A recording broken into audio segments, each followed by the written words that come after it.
गदगद इसलिए है कि महाराष्ट्र की धरती पर एक नया इतिहास लिखा गया, गढ़ा गया है, जहां जिन शरणम पावन तीर्थ की आज महामहोत्सव की झलकियां गगन भी देख रहे, दिगंबर भी देख रहे, श्वेतांबर भी देख रहे, पीतांबर भी देख रहे, नीलांबर भी देख रहे और हमारे जैसे रक्तांबर भी देख रहे हैं। तो धन्य है महाराष्ट्र की धरती, ये भूमि धन्य है जहाँ दो देखो परम पूज्य महाराज जी के पूज्य गुरुदेव। अब नाम लेने में हमारी धृष्टता होगी, हमारी आयु छोटी है, बुद्धि छोटी है, ज्ञान छोटा है और छोटी मोटी नदियां बड़े बड़े सागर से भिड़ा नहीं करती हैं। तो पूज्य महाराज जी के गुरु जी जो हमारे ही बुंदेलखंड के हैं और महाराज जी से मिलने के बाद हमें ऐसा लगो कि अब हम अपने ही घरे आ गए। अच्छा सुनो, 100 तंडी एक बुंदेलखंडी, कोई साधारण नहीं होते बुंदेलखंडी।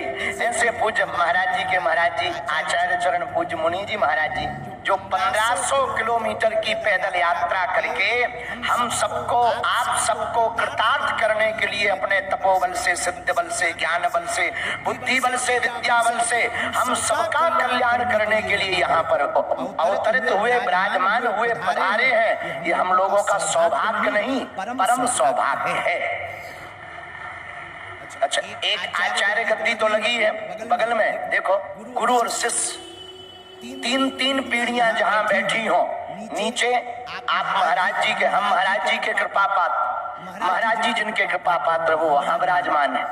तीन गद्दियां एक साथ जहां लगी हो, तीन पीढ़ियां जहां एक साथ बैठी हो, समझ जाओ भूत भविष्य वर्तमान तीनों सुधर जाने वाला है। तो परम पूज्य आचार्य चरण श्री मुनि जी, श्री पुलक सागर जी महाराज जी के चरणों में भी नाक रगड़ कर प्रणाम करते, पूज्य महाराज जी के चरणों में भी नाक रगड़ कर प्रणाम करते। हमारे बगल में ज्येष्ठ भ्राता, लंदन में भी राम नाम का बंधन कराने वाले श्री राजेश्वर जी भी विराजमान है, उनको भी सीताराम। उनके बगल में स्वामी नारायण संप्रदाय के प्रवर्तक और स्वामी नारायण संप्रदाय की परंपरा का निर्वहन करने वाले पूज्य महाराज जी भी विराजमान है, उनको भी श्री सीताराम। और जितने भी प्रियजन, महाराज जी जब बोल रहे थे तो बड़े बड़े अध्यक्षों के नाम बता रहे थे, तो बड़े बड़े अध्यक्ष आ रहे थे, कोई फूल माला दे रहा था, कोई माला दे रहा था, कोई किताब दे रहा था। अब इतने अध्यक्ष आ गए कि नाम लेने में हमें टेंशन हो जाएगी, एक अध्यक्ष का ले लो तो दूसरा नाराज ना हो जाए।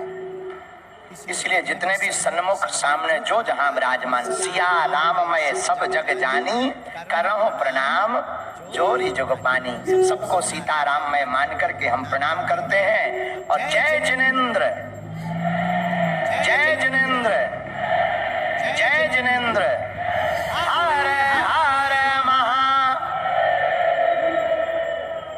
आज हमारा सौभाग्य जागा। देखो रामायण में 2 पंक्तियां हैं।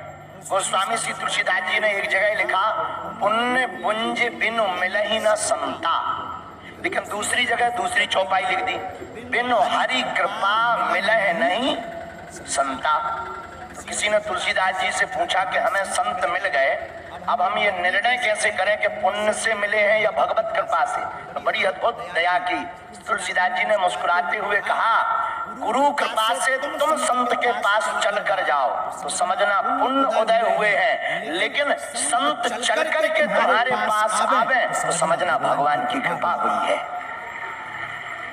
तो पूज्य महाराज जी के गुरु जी 1500 किलोमीटर की पैदल यात्रा करके आए हैं। ये हम लोगों के ऊपर भगवत कृपा है कि दर्शन करने का सौभाग्य मिला। हमारी आंखें तो आज गदगद हैं। अब सागर के सामने ये नदी बोले क्या, जिनके नाम के पीछे ही सागर लगा, जो ज्ञान में भी सागर हो, बुद्धि में भी सागर हो। हमारे जैसा अकिंचन बालक, हमारे जैसा साधारण बालक क्या पुष्पांजलि, वाक्य पुष्पांजलि चढ़ा सकता है, क्या वाक्यों को अर्पित। लेकिन कई बार शिष्य को, कई बार बच्चे को, कई बार मित्र को, कई बार अच्छे जो है सहयोगी को, अपने कई बार दास को स्वामी के सामने, शिष्य को गुरु के सामने, पुत्र को पिता के सामने अपनी परफॉर्मेंस दिखानी चाहिए प्रमाण पत्र लेने के लिए। हाँ, ये हमारा सौभाग्य है कि हमको जिन शरणम पंच कल्याण महामहोत्सव में आने का हनुमान जी की कृपा से पूज्य महाराज जी की आज्ञा थी। आज्ञा को हम कैसे टाल सकते हैं? ऐसा दुराग्रह तो हमारे अंदर हो ही नहीं सकता। तो बागेश्वर धाम पर 1 मार्च से 8 मार्च तक महाकुंभ लगने वाला है। लगभग 30 लाख लोग आने की तैयारी चल रही है। कन्या विवाह महोत्सव है और हर बेटी को एक मोटरसाइकिल दी जा रही है। लेकिन हमने कहा कि अब चाहे जो हो जाए। सो कल था मंगलवार, तो कल था दरबार। दिन भर हमने भभूति बांटी, फिर भूत भगाए। सो रात के बज गए 3, हमारी बज गई 3। बड़ी मुश्किल से 4 बजे भोजन मिले और 4 बजे प्रसाद पाया। अब हमने कहा अब सोए का, सुबह से जाना है। लेकिन तब तक शरीर, बोलो बुढ़ापे को शरीर हमारा, बोलो कि नहीं 2-3 घंटा सो लो। तो कब 9 बज गए सोते सोते पता ही नहीं चला। 2-2.5-3 घंटा सोने को मिला। फिर जल्दी जल्दी पूजा पाठ करके हनुमान जी को प्रणाम करके चले।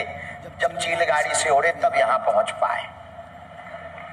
लेकिन आज महाराष्ट्र में सनातनी संस्कृति का वह परचम लहरा गया, जहां पर जैन का अर्थ, मेरे पागलों, मेरे प्रियजनों, आप स्मरण रखना, जैन का अर्थ सीधा स्पष्ट है। जिसने अपनी इंद्रियों को जीत लिया वही जैन है।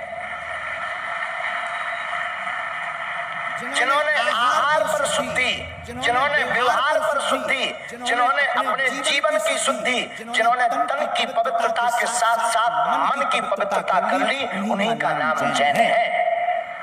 और ये कहते हुए हमें गौरव है कि हम उस भारत के रहने वाले हैं और हम उस परंपरा के रहने वाले हैं और हम उस परंपरा के साथ बैठे हुए हैं। जहां पूरी दुनिया में जाने पर जब हमें भोजन की दिक्कत जाती है तो हम भी हवाई जहाज में मुस्कुरा करके कहते हैं कि हमें जैन मील, अगर जैन भोजन मिल जाए तो क्या कहना।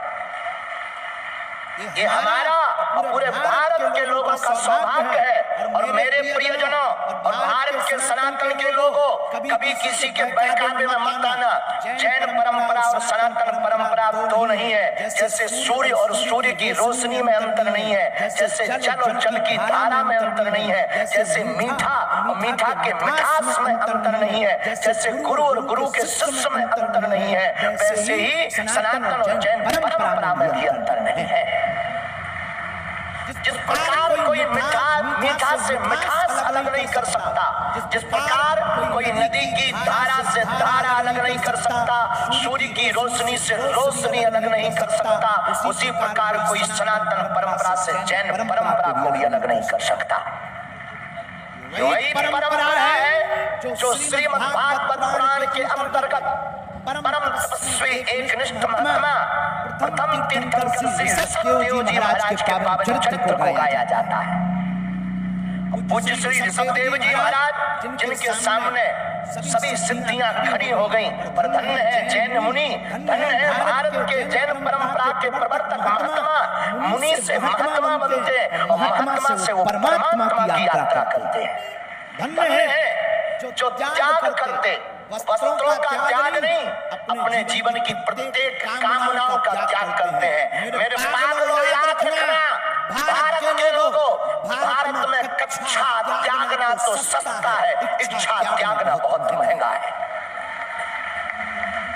लेकिन हम उस परंपरा के साथ बैठे, हम उस परंपरा के बगल में बैठे आज महाराष्ट्र की धरती पर पूरे भारत के हिंदुओं को जगाते हुए और जैन परंपरा का निर्वहन करने वाले प्रियजनों को जगाते हुए कहते हैं, हम गर्व के साथ कहते हैं, जिन आचार्य मुनि जैन परम पूज्य श्री पुलक सागर जी महाराज के हम बगल में बैठे, उनके पूज्य गुरुदेव जी आचार्य परम पूज्य अनंत श्री विभूषित पुष्पदंत जी महाराज जी के शरण में बैठे हैं। इन्होंने यह वो महात्मा है जिन्होंने कक्षा और इच्छा दोनों को त्याग करके जैन की महानता को बढ़ाया है। इसलिए मेरे प्रियजनों, मेरे पागलों और मेरे आत्मियों, एक बात तुम स्मरण रखना, बहुत सावधानी पूर्वक हम तुमको समझाने के लिए नहीं, अपनी वार्ता को कहने चले आए हैं। मेरे प्रियजनों, साधु बनना बहुत सरल है, मुनि बनना बहुत सरल है, पर मुनि बने रहना बहुत कठिन है। मुनि होना बहुत सरल है, वस्त्र त्याज्य कर लिया, केश लोचन कर लिया, ये हमारा भारत है। ये सनातन की सौंदर्यता है, जहाँ केश लोचन की परंपरा को हम सब लोग बड़ी श्रद्धा के साथ देखते हैं, दर्शन करते हैं। और मेरे पागलों, जो जैनों के ऊपर, जैन परंपरा के और मुनियों के ऊपर हंसते हैं, उंगली उठाते हैं, कबाड़ियों, निकम्मा, तुम्हें खबर भी है जब तुम माँ की कोख से पैदा होते हो तो तब तुम्हारा यही रूप होता है। बहुत से लोग जैन महात्मा पर उंगली उठाते हैं। एक आदमी हमको मिला, अब ये नहीं बताएंगे कि वो तुम्हारे बीच का था, क्योंकि हमें 2 घंटा टिकना भी है, वापस भी जाना है, इसलिए हम तुमको नहीं कहेंगे कि आप लोगों के बीच का था। हमारा चेला चंगीलाल, हमारा एक चेला चंगीलाल, वो हमको मिला। ये क्या पागलपन है, कपड़े त्याग कर समाज में घूम रहे हैं, ऐसे रहने में अच्छा है क्या? हमने कहा ठटरी के बरे नकटा आगे के लगे, गलती तूने की। वो कह रहा ये गलती कर रहे, समाज को नंगा कर रहे। हमने कहा ठटरी के बरे गलती तू कर रहा है, तू नंगा आया था, तूने कपड़े पहन लिए हैं। ये तो वास्तविक शाश्वत रूप का परिचय करा रहे हैं, ये तो वास्तविक मूल तत्व का परिचय करा रहे हैं, ये तो वास्तविक तत्व ब्रह्म का परिचय करा रहे हैं, ये तो पंच तत्व का परिचय करा रहे हैं, ये पंच कल्याण परंपरा का निर्वहन करवा रहे हैं। ये आत्मा से परमात्मा के बीच में मिलने का जो पर्दा है, उस पर्दे को निकाल करके आत्मा और परमात्मा को एक करवाने का काम करवा रहे हैं। इसलिए मेरे प्रियजनों, मेरे भाइयों, हमारी बातें शायद किसी व्यक्ति के हृदय में ठेस पहुंचाए या किसी को बुरा लगे तो हाजमा की गोली खा लेना, क्योंकि हम तुम्हारे बुरे लगने के लिए या अच्छे लगने के लिए नहीं बोलते। हम सनातन को बचाने आए हैं, हम जैन परंपरा के साथ खड़े हैं, खड़े थे, खड़े रहेंगे। और हमारे लिए जैन मुनि आदर है, आदर रहेंगे। हम उस सनातन धर्म से हैं जहाँ ऋषभदेव जी को भागवत में स्थान दिया हुआ है। और ये कहें तो बुरा लगेगा, ये भी कह सकते हम उस परंपरा से हैं जहां ऋषभदेव जी ने भागवत में स्थान लिया है। प्रथम तीर्थंकर, उनके सामने सिद्धियां खड़ी हुई, बड़ी बड़ी सिद्धियां आई। सिद्धियां तो तमाशा है, सिद्धियां तो भगवान के बीच में पड़ने वाली रोड़ा घुनघुना है। उन्होंने सोचा मान बड़ाई जब से आई, लगन राम से छूटी, स्वामी स्वामी सुनन लागे सो किस्मत उनकी फूटी। इसलिए उन्होंने सिद्धियों का परित्याग कर दिया और वहीं से एक परंपरा प्रारंभ हो गई, जिसके बीच में हम आज बैठे हैं। सुगंधी भी ले रहे, साधना भी देख रहे, उपासना भी देख रहे, द्रवीभूत भी हो रहे, गदगद भी हो रहे। और हमारे जीवन काल का हम बोले कि महाराज जी की आज्ञा हो, हमारे जीवन काल का ये प्रथम कार्यक्रम है जो हमने पूज्य आज द्वितीय कार्यक्रम, एक हमने उदयपुर में किया, उदयपुर में पूज्य महाराज जी के शरण में किया। द्वितीय ये हमारी सेवा, वाक्य सेवा, शरीर की सेवा, अब बाकी तो वैसे कमजोर है हर प्रकार से। तो आज द्वितीय हमारी ये सेवा है। लेकिन आज हम यहाँ आकर आप लोगों के भाव देखकर यही कहेंगे, जितने भी भारत के जैन परकर के लोग हैं, जैन परंपरा को मानने वाले लोग हैं, तुम्हें गर्व होना चाहिए कि तुम जैन हो। तुम्हें गर्व होना चाहिए कि तुम जैन हो। ये मुनि, ये महात्मा अपने लिए नहीं जीते, तुम्हारे लिए जीते हैं। यहाँ पर जिन शरणम तीर्थ बना करके इन्होंने महात्माओं को क्या, जिन्होंने दिगंबर को ही अपना वस्त्र बना लिया, उनको क्या करना है। परम पूज्य आचार्य पूज्य श्री पुलक सागर जी महाराज ने जिन शरणम तीर्थ बना करके पूरे विश्व को, लोगों को एक संदेशा दिया, मानवता का संदेशा, जैनों को संदेशा दिया कि आओ बैठो, एकजुट रहो, मानवता की मिसाल पेश करो। मंदिर में भगवान है ये तो बहुत दूर की बात है, मन में भगवान है, मन मंदिर में, ये बहुत नजदीक की बात है। इसी को बताने के लिए जिन शरणम तीर्थ की स्थापना हुई है, जहाँ नवग्रह भी है, जहाँ पर पार्श्वनाथ भगवान भी विराजमान है, महावीर भगवान। अच्छा देखो, एक नाम है महावीर, हम जिनके चेला उनका भी एक नाम महावीर विक्रम। ऐसी कोई गली नहीं जहां बजरंग बली की चढ़ी नहीं। आओ आओ, ऐसी कोई गली नहीं जहाँ बजरंग बली की चली नहीं। उनका एक नाम है महावीर। अच्छा, महावीर का मतलब महान वीर, जिनके सामने बड़े बड़े। अच्छा, रामायण में 3 वीर हैं, लक्ष्मण जी वीर, राम जी रघुवीर, हनुमान जी महावीर। तो हमें तो कभी कभी महावीर नाम सुनकर के अपने महावीर याद आते हैं कि वही महावीर महावीर बन करके आए हैं।